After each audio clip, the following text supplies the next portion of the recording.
如果有個人佢係唔識做你個行業，或者俾唔到資源你嘅，但係佢能夠出好多錢，佢話佔你70%，好唔好呢？錯！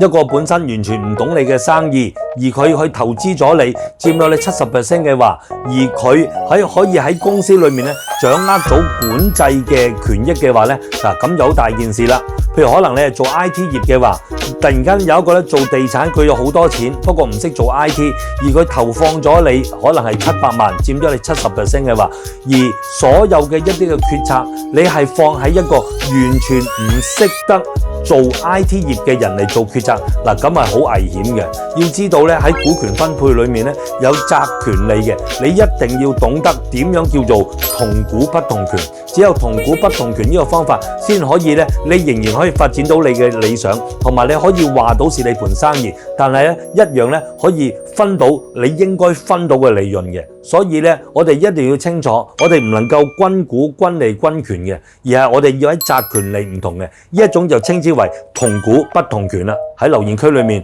去講下究竟你認知嘅同股不同權係啲乜嘢？好片記得俾朋友